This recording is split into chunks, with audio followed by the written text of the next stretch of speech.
Bonjour à tous et bienvenue dans cette nouvelle vidéo exclusive Power Platform. Lors de la première vidéo exclusive, j'ai eu la chance d'être accompagné de Alexandre Stevens, l'un des meilleurs experts qui touche à Power BI. Lors de la dernière vidéo, on a eu la chance de découvrir Power BI, aussi de pouvoir voir comment débuter rapidement et de la meilleure des manières.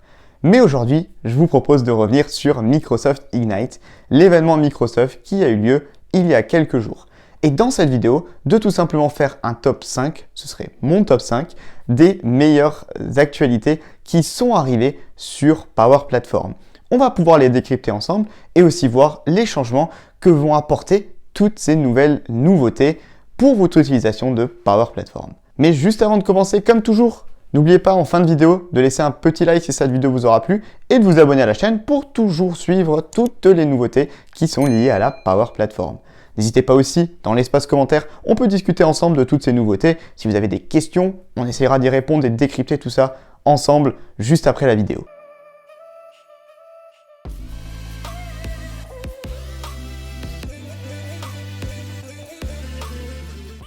La toute première nouveauté et pas des moindres, Pay-as-you-go licensing. La première nouveauté est une nouveauté qui va bien évidemment toucher au licensing.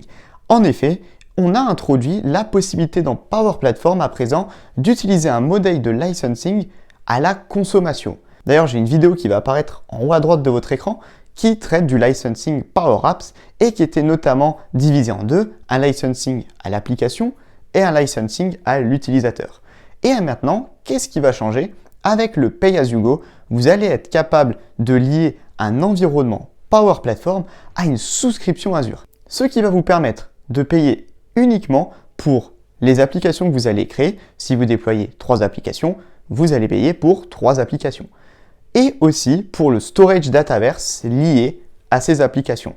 Il y a des critères au niveau de la taille du storage que je vous mets en description de la vidéo, ce qui vous permettra de vous rendre compte de l'importance de cette nouvelle fonctionnalité. Donc c'est très simple, au début ce n'est pas configuré sur vos environnements, vous pouvez tout simplement choisir un environnement qui va être disponible en Pay-as-you-go et ainsi le rattacher à votre souscription Azure et ainsi les utilisateurs à l'intérieur de cet environnement et ainsi vous allez pouvoir commencer à utiliser des applications qui vont solliciter par exemple des connecteurs premium pour pouvoir les utiliser et payer uniquement pour cette application.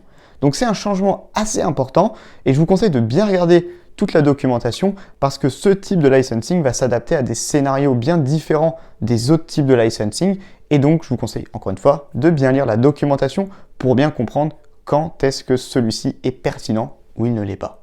Et enfin, dans tout ce qui concerne la gestion des coûts qui vont être liés par le Pay-as-you-go pour pouvoir le monitorer, le suivre, cela se passera directement dans Azure avec un suivi quasi en temps réel de l'utilisation des coûts liés au Pay-as-you-go avec Power Platform. La deuxième nouveauté, c'est la collaboration dans Power Apps. Je pense qu'on était beaucoup à en rêver depuis le début lorsqu'on a tous déjà cliqué sur une application Canvas Apps et on a reçu ce petit message qui s'affiche et qui dit que quelqu'un est déjà sur l'application et que celle-ci est verrouillée et donc qu'on ne peut pas la modifier. Cela va tout simplement bientôt être du passé avec 2 nouvelles annonces qui sont arrivées. La première, c'est ce qu'on appelle le co-authoring, c'est-à-dire qu'on va être capable aujourd'hui dans des bots Power Virtual Agent, dans des flows, dans des Cloudflow Power Automate, dans des applications Model Driven Apps, de pouvoir sélectionner une partie qui s'appelle commentaires en haut à droite, un peu comme c'est le cas dans Word ou dans PowerPoint, et ainsi ajouter des commentaires sur les dernières modifications qu'il y a eu, et ainsi collaborer ensemble, savoir ce qu'une personne a fait à l'intérieur par exemple d'un Cloudflow, et pouvoir modifier de la meilleure des manières tout en collaborant avec d'autres personnes. Mais l'autre nouveauté qui a été annoncée, c'est la possibilité de pouvoir collaborer quasiment en temps réel dans une application Canvas Apps. Lorsque vous lancez une application, il va être possible de pouvoir avoir un petit bouton de refresh qui permettra de manière asynchrone de voir les modifications d'une autre personne. Ça va être en plusieurs phases et ça laisse quand même imaginer beaucoup plus que de la collaboration asynchrone dans Power Apps dans les mois à venir. Mais pour le moment, vous allez être capable d'avoir 2 utilisateurs. Un utilisateur ajoute un bouton dans une Canvas Apps. L'utilisateur numéro 2 a un petit bouton refresh, il appuie dessus et il voit ce bouton apparaître et donc ils peuvent travailler à 2 sur une application.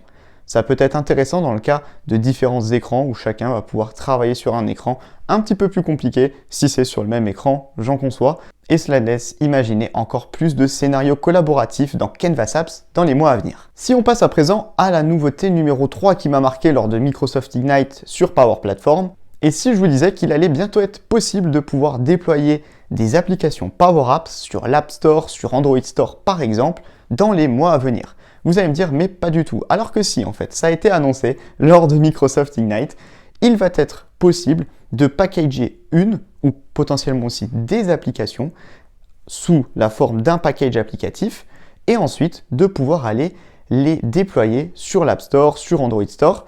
Toute la gouvernance se fait via Microsoft Intune. Il faut encore bien évidemment du licensing pour cela. Un utilisateur sans licence ne pourra pas utiliser l'application Power Apps, mais ça permet à vos utilisateurs finaux de ne plus avoir à passer par l'application mobile Power Apps pour accéder aux applications. Cela permettrait d'avoir une application sur Android Store. Cette application, on la télécharge et on l'installe directement sur le mobile ou sur la tablette des utilisateurs finaux. Et ainsi, ils peuvent directement utiliser cette application comme ils utilisent par exemple les applications pour de la vidéo à la demande ou pour des réseaux sociaux. Et donc, on passerait beaucoup moins dans l'application Power Apps en elle-même. Donc c'est vraiment une nouveauté que je trouve assez intéressante et qui va permettre de pouvoir aller sur des scénarios encore plus avancés et vraiment de rentrer dans du low-code applicatif où on va avoir plein d'applications qui vont encore émerger et être disponibles réellement partout. Bien évidemment, ces applications ne pourront pas être téléchargées par des utilisateurs externes à votre organisation. Passons directement à la nouveauté numéro 4 qui va toucher à l'intelligence artificielle. En effet, il y a quelques mois, Microsoft a racheté une entreprise qui s'appelle Lob AI, qui est une entreprise qui est vraiment experte sur l'intelligence artificielle en low-code et notamment sur la création de modèles de reconnaissance d'images à l'aide de l'intelligence artificielle. Vous pouvez très rapidement avec Lob AI créer des modèles d'intelligence artificielle de reconnaissance d'images et ensuite, en low-code, les exploiter. Ce qui est intéressant avec la nouveauté qui a été annoncée à Ignite, c'est que vous allez être capable à présent dans AI Builder de pouvoir intégrer directement vos modèles d'intelligence artificielle. Vous n'avez plus à les créer dans AI Builder. Vous avez un collègue qui a créé un modèle d'intelligence artificielle, par exemple dans Lob AI, vous allez tout simplement pouvoir l'intégrer dans AI Builder pour le rendre disponible à l'utilisation de citizens développeurs qui, eux, n'ont peut-être pas les compétences techniques pour pouvoir créer ce type de modèle d'intelligence artificielle. Donc on va entrer dans une nouvelle ère en termes d'intelligence artificielle dans les applicatifs ou dans les automatisations qu'on va créer avec Power Platform en pouvant intégrer beaucoup plus de modèles d'IA et ainsi pouvoir avoir de l'IA à grande échelle dans la Power Platform. Et enfin, la dernière nouveauté annoncée à Ignite qui m'a vraiment marqué, c'est Power BI dans Teams. On avait déjà eu toute la partie Dataverse for Teams avec l'intégration de Power Automate et de Power Apps à l'intérieur de Microsoft Teams. Et à présent, c'est le moment pour Power BI d'en faire de même. Aujourd'hui, avec une application déjà disponible en disponibilité générale, Power BI à l'intérieur de Teams. Via le Store Teams, vous pouvez ajouter l'application Power BI. Avec cette application, vous allez pouvoir très rapidement consulter vos tableaux de bord Power BI, les déployer beaucoup plus rapidement dans des canaux par message ou dans des réunions Microsoft Teams pour pouvoir collaborer autour de ces différents jeux de données.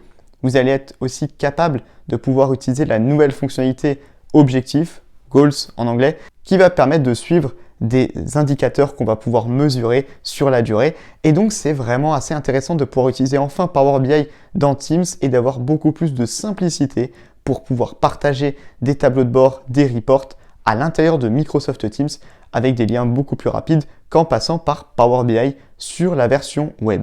Ce qui est aussi intéressant là-dessus, c'est de voir la possibilité d'avoir des notifications d'accès à Power BI et enfin surtout la possibilité de configurer des tableaux de bord pour les rendre accessibles directement dans tous les Microsoft Teams de vos collaborateurs dès lors qu'ils vont lancer Microsoft Teams.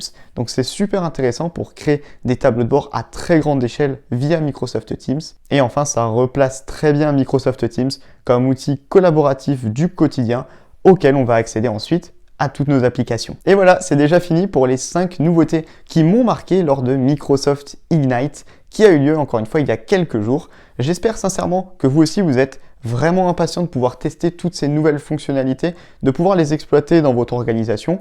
N'hésitez pas encore une fois, dans l'espace commentaire, on est là pour discuter, vous pouvez me poser vos questions sur ces nouvelles fonctionnalités, comment les utiliser, potentiellement quand elles vont être disponibles, etc. J'essaierai toujours de répondre du mieux que je peux. Et si vous aussi, vous êtes vraiment emballé par toutes ces nouvelles fonctionnalités, je vous laisse laisser un petit like sur cette vidéo et à vous abonner à la chaîne pour suivre les prochaines aventures de la Power Platform qui arrivent très très vite.